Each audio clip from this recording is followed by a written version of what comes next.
Assalamualaikum warahmatullahi wabarakatuh. Selamat siang Tribuners. Kembali Waalaikumsalam warahmatullahi dengan wabarakatuh. saya Derajat Arianto di acara Inspirasi Bisnis. Nah, siang ini kita akan membahas tentang menggairahkan kembali bisnis fashion pasca pandemi COVID-19. Ini penting karena fashion itu merupakan bagian dari kebutuhan kita. Bersama kita narasumber yang sudah malang melintang ya, udah wah kahot lah bisnisnya di bisnis fashion. Beliau adalah Beben Oscar atau panggilannya Mas Beben. Ya, Pak. Mas Beben ini memiliki bisnis Indogarment ya, Indogarment perusahaannya. Indogarment. Nah, beliau ini juga punya konveksi pakaian ya, punya ini. Tapi juga punya rumah makan, wah hebat juga nih. Ya.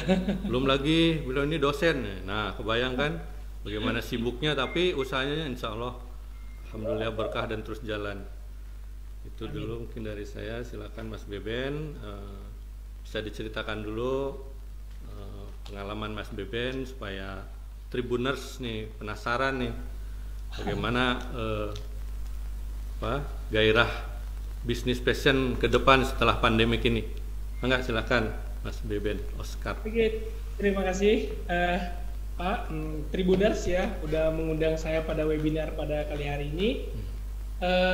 Perkenalkan saya Beben Oscar, saya owner dari Indogarment. Ya, Indogarment sendiri sebenarnya Pak usaha yang saya mulai dari saya kuliah waktu semester 3 ya kayaknya ya. Jadi saya usaha ini tuh mulai dari semester 3 kuliah S1. Kemudian saya mulai mulai saya seriusin gitu. Itu semenjak saya lulus kuliah S1. Jadi sebenarnya tahun 2008-2009 saya udah mulai Indogarment ini. Jadi dimulai dari mata kuliah, saya kembangkan terus sampai akhirnya jadi bisnis utama saya juga ya. Dan sekarang udah 38 karyawan totalnya. Nah, Indogarment adalah perusahaan pembuat pakaian jadi yang terintegrasi. Jadi kita punya fasilitas produksi yang lengkap dengan sistem by order ada. Kemudian kita juga ada divisi retail ya, bisnis retail. Kita ada 2 brand, Damakara sama Kana. Yang mana masa corona ini justru yang fashion ini justru meningkat penjualannya Pak. Meningkat ya? Ya justru penjualannya justru meningkat. Nah, sedangkan bisnis saya misalnya yang kuliner juga itu justru turun, tapi di fashion justru meningkat karena corona gitu. Seperti itu Pak. Oke. Jadi itu apa tadi brand apa? 2 bisnis yang naik itu apa tadi namanya? Damakara sama Kana Pak. Ininya apa? Jenis. Jadi kalau Damakara itu dia kebetulan itu kita mengangkat produk-produk kain Indonesia ya Pak ya, dari kayak jumputan, cibori, batik cap gitu. Nah, tapi kita kreasikan dan jadi bentuk fashion. Dan alhamdulillahnya ya justru pas corona ini orang banyak di rumah karena pakaiannya enak dipakai buat di rumah bisa, terus buat keluar juga masih enak gitu ya. Yeah. Jadi ya penjualannya meningkat banget sih justru karena corona ini gitu. Oh gitu ya. Oke kalau begitu. Maaf tadi kilas balik dulu ya, dulu awalnya itu kenapa masuk ke fashion gitu kan? Kalau dilihat di CV itu Mas Beben tuh dari Palembang ya? Ya, saya Palembang. Ke kuliah di Telkom ya, kemudian ya S1-nya di Telkom Pak. Nah, kenapa ke fashion? Apa di Bandung karena banyak distro atau banyak apa, atau memang pengen jualan baju aja? Jadi dulu itu ceritanya kenapa waktu kuliah saya disuruh praktek bisnis ya, praktek bisnis dan milihnya itu baju karena emang pertama di daerah saya di Palembang dulu mungkin masih belum dikit ya konveksi ya, jadi kayak nerima baju-baju pesanan kelas gitu loh Pak. Pesanan kelas terus temen-temen geng-gengnya gitu ya, kecil-kecilan lah dulu mulainya. Tapi akhirnya setelah mata kuliahnya beres, saya dapat nilai, justru teman-teman yang kemarin pesen baju, pesen lagi Pak. Oh Repeat gitu. order, repeat order, repeat order, lama-lama ya saya jadi kecanduan Pak. Oh gitu. Terus dikembangin gitu. Mm-mm. Terus itu berarti jualan aja, belum produksi atau gimana? Jadi saya jualan aja dulu, zaman dulu. Nah kebetulan zaman dulu saya beli bahan, terus saya maklunin jahit. Itu deket kantor Tribun Jabar tuh Pak, di belakang. Oh Di iya iya iya. Sekaligus. Banyak banyak. Nah jadi awalnya saya di situ justru Pak. Oh di situ ya, beli bahan terus di ini terus. Lama-kelamaan saya bisa beli mesin. Hmm. Waktu itu sih kalau singkat ceritanya sih saya beli mesin tuh karena kepaksa ya. Ada tempat saya maklun itu ngutang uang tuh Pak ceritanya, Oh. dibayar sama mesin. Hmm. Nah Mesin. karena waktu itu ada karyawannya 2 orang, nah mau nggak mau tanggung jawabnya kan jadi sama saya tuh Pak. Oh Akhirnya iya. saya serius gitu, Ya, harus ya. seriusin terus berkembang terus gitu sampai Gitu ya. 10 tahun. Terus dari tadi pesanan apa? Baju-baju kelas gitu ya. Ya, Terus berkembangnya ke apa? Kalau setelah produksi jadi bikin apa? jadi by order aja, mulai dari baju kelas, lama kelamaan kita banyak pegang perusahaan ya Pak ya, perusahaan-perusahaan tambang. Oh. Seragam-seragamnya gitu? Ya seragamnya, terus kita mulai pegang banyak, kita dari Honda Hmm. ya, dari beberapa regional, kemudian ya terus kita kuat juga di pemasaran online sih Pak Oh gitu. ya gitu. Kemudian masuk ke punya brand itu setelah berapa tahun? Nah justru punya brand, sebenarnya saya udah beberapa kali punya brand ya Pak ya, tapi ternyata nggak segampang itu membuat brand ya. Nah itu dia. Saya 2-3 kali gagal lah punya distro, terus kita ikut pameran segala macam. Ada 2-3 kali saya gagal. Kemudian di akhir tahun kemarin kebetulan ya nggak tahu kenapa saya pengen punya misi sosial sih sebenarnya Pak. Apa itu? Jadi misi sosialnya adalah akhir tahun kemarin saya kena musibah, kebetulan kena musibah. Jadi barang yang saya kirim tuh ke Kalimantan, ada kapalnya terbakar Pak. Mungkin Bapak tahu kapal Santika Nusantara yang kebakar di Masa Lembu. Iya ya, di Masa Lembo ya. Benar. Itu kebetulan barang saya kebakar 1 truk Pak. Oh.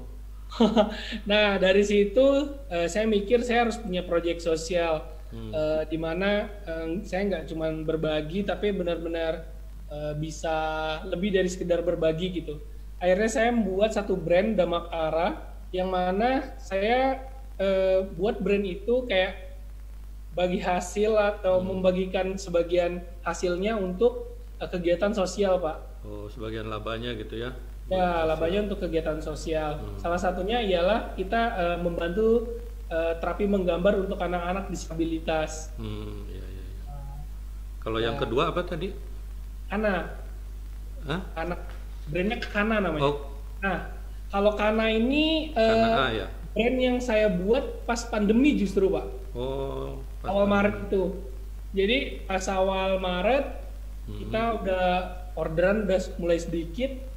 Saya melihat sih banyak orang di rumah. Akhirnya saya jualan daster Pak. Oh, iya, iya, iya, iya. Ya, daster akhirnya growth terus tuh sampai bulan kemarin ya. Nah, tapi kita mulai, kalau kemarin tuh ceritanya saya buat brand untuk menyelamatkan bagian produksi, Pak. Ya. Tapi karena sekarang produksi udah mulai stabil, jadi saya lagi ngedevelop produk untuk yang biar si brandnya lebih long lasting lagi ya, sih ya. Kayak gitu. Oh, yang tadi yang daster itu yang kana A ini. Ya, karena kalau Damakara itu yang outer kayak gitu, Pak. Produk-produknya. Ini bikin daster, kenapa itu awalnya? Ya gara-gara saya melihat banyak orang ada di rumah Pak. Oh, Gitu. Nah itu dulu saya dari Maret sampai setiap bulan tuh rata-rata 2.000 sampai 2.500 Pisces ya. per ya. Laku gitu. Tiap bulan ya, tiap bulannya. Terus yang turunnya bulan apa tadi? Kita mulai yang divisi corporate Pak, yang mulai turun pas Oh, bulan corporate. Maret mulai turun tuh.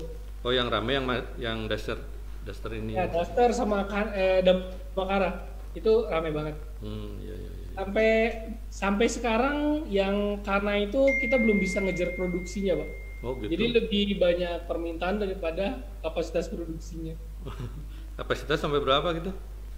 Jadi kebetulan si Damakara ini kapasitas output si jumlah kainnya itu diproduksi secara tradisional Pak. Kita baru bisa produksi rata-rata sekitar 2.500 sampai 3.000 yard ya, lembar, lebih lembar. Itu berarti sekitar 6.000 meteran Pak. Nah sedangkan permintaan lebih daripada itu. Per apa? Per hari? Per, Rata-rata sih kita baru bisa di angka 50 sampai 50-60 setel gitu Pak. per Jangan hari? permintaan lebih dari itu. Ya, ya, ya, ya. Oh, berarti masa pandemik ini sebetulnya ada aja gitu ya peluang ya kira-kira ya. Ya, asal kita kuncinya sih asal kita bisa membaca peluang pasar sama pivotnya cepet tuh Pak. Sama apa? Pivot bisnisnya, pivot produknya lebih cepet gitu. Oh, gitu ya. Ya, Iya, iya. Nah, kira-kira kalau dilihat tadi ada peluang yang bagus gitu seperti Duster ya. Mas Beben juga melihat nggak kira-kira apalagi itu fashion yang mungkin bisa dijadikan peluang? peluang ya. Heeh. Kayak minggu ini kayak saya lagi ngembangin produk baju olahraga Pak. Ya, jadi Baju apa? brand partner tuh nanti mau rilis baju olahraga sih lebih. Olahraga ya, ya. Ya baju olahraga. Sekarang kan orang lagi trennya olahraga, sepeda, Nah, senam, ya betul betul. lari gitu Pak. Kita lagi ke situ. Cuman emang kita riset diferensiasi produk terhadap kompetitornya apa seperti itu. Jadi memang akan selalu ada gitu ya peluang mah ya Mas ya. Dimanapun Ya, gitu akan ya. selalu ada peluang. Tidak hanya mungkin yang outer turun tapi yang daleman bisa jadi naik ya Mas. Ya, dan kita terus melakukan riset pasar ya. Oh, iya. Riset produknya tetap kita harus terus lakukan gitu Pak. Kalau yang bagus tuh riset pasar seperti apa Mas? Kan kayak sekarang mah gampang ya lihat di Google di apa kayak gitu tuh. Punya trik tersendiri ya Mas? Kalau triknya sih sebenarnya kita tinggal ini ya Pak ya. Jadi barang yang laku apa? Saya sukanya gitu. Jadi barang yang laku apa? Karena saya punya tempat produksi, jadi saya membuat barang itu sedikit beda gitu Pak. Atau punya diferensiasi yang unik gitu. Unique selling point-nya harus jelas gitu Pak. Iya, iya, iya. Ya, kayak Ya, gitu. sip. Nah, sekarang beranjak ke mungkin kalau anak muda ini ya, peluang buat anak muda yang mau bisnis di fashion ini gimana, ada pesan-pesannya atau gimana Mas? Kalau tadi Ya, tadi kan Mas ini awalnya dari teman gitu ya, jualan apa? Ya, Ada apa gitu. Kalau di sini kan banyak distro, banyak apa gitu. Atau ikuti yang ada atau gimana Mas? Silakan. jadi sebenarnya peluang bisnis sekarang tuh semakin terbuka lebar ya Pak ya. Apalagi dengan adanya akses internet, marketplace, kemudian sosial media, advertising. Nah, intinya adalah kita harus bisa baca peluang, itu yang pertama. Yang kedua, zaman sekarang kita buat produk tuh bukan hanya produknya yang dibuat Pak, tapi kontennya juga harus kuat. Kontennya, karena yang kita jual sekarang bukan hanya baju tapi gambarnya yang kita jual Pak. Iya, iya, iya. Nah gitu ya. Kemudian kita mulai belajar advertising ya, advertising. Jadi gimana caranya si gambar tadi yang kita tawarkan itu sampai pada konsumen yang tepat, Oh, gitu. pada Ya. konsumen yang tepat, kayak gitu ya. Nah kemudian konsisten sih Pak kalau menurut saya. Jadi harus selalu dicoba. Dalam artian begini, saya misalnya punya produk A, kemudian tiba-tiba produk ini kurang laku nih Pak. Ya. Nah, bukan berarti produknya harus diubah Pak, Oh, betul. tapi bisa saja fotonya yang diubah atau audiensnya yang diubah. Oh, gitu ya. Jadi semua produk sebenarnya kalau produknya masih basic produk